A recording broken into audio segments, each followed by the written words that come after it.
warahmatullahi wabarakatuh. Perkenalkan, saya Gina Wriani dari Prodi PG PAUD dengan NPM A1I020068. Baiklah, di sini saya akan menjelaskan materi PPT UTS Psikologi Pendidikan yang berjudul Pembelajaran dan Proses Kognitif.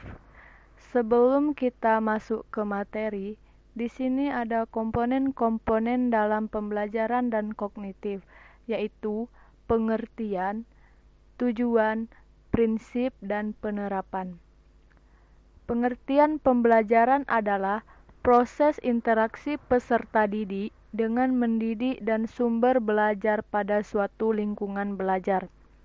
Atau lebih luasnya, pembelajaran merupakan bantuan yang diberikan pendidik agar dapat terjadi proses perolehan ilmu dan pengetahuan, penguasaan kemahiran dan tabiat, serta pembentukan sikap dan kepercayaan pada peserta didik. Kognitif adalah suatu hal yang berhubungan dengan kognisi berdasarkan pengetahuan faktual yang empiris. Kognitif dalam bahasa ilmiahnya berarti proses berpikir manusia, sedangkan dalam arti umumnya, proses mental manusia yang meliputi perolehan, penyimpanan, pengambilan, dan penggunaan pengetahuan.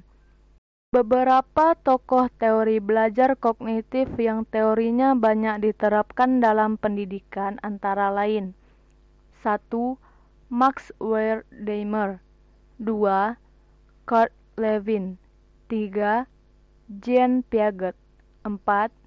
David Ausubel, 5.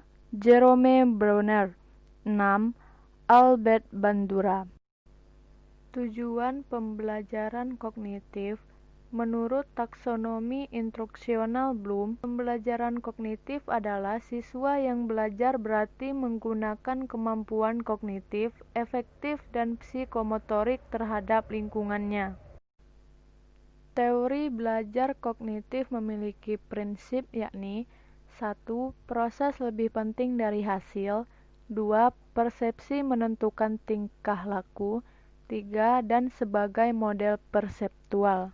Penerapan pembelajaran kognitif. 1. Belajar tidak harus berpusat pada guru, tetapi peserta didik harus lebih aktif.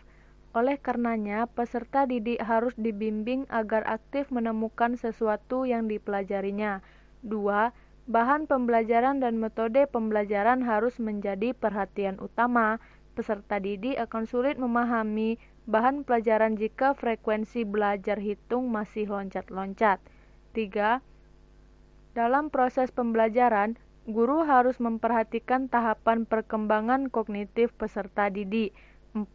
Belajar harus berpusat seperti halnya manusia, mempunyai kelebihan dan kekurangan.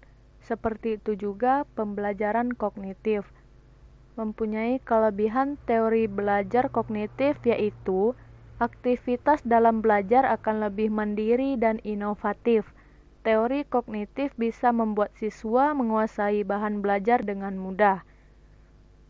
Dan kelemahan teori belajar kognitif, teori ini tidak bisa diaplikasikan di semua jenjang pendidikan, akan membutuhkan tenaga ekstra bila dilaksanakan pada tingkat atas.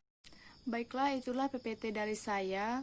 Lebih dan kurangnya saya mohon maaf. Kepada Tuhan saya mohon ampun. Wassalamualaikum warahmatullahi wabarakatuh.